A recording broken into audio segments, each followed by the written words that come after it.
Myopia treatment best eye exercise outdoor.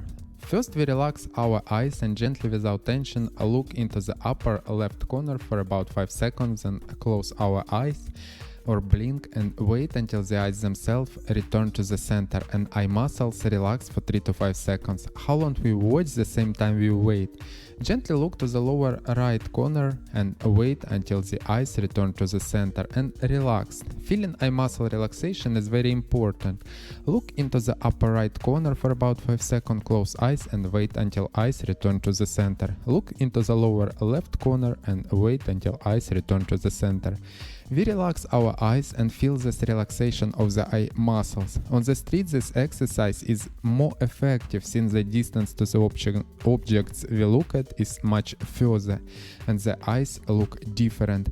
The main thing is not to squint and not to strain your eyes and do without glasses. We look at the second exercise along the contour of imaginary circle. We imagine a small circle at a great distance for about 5 meters.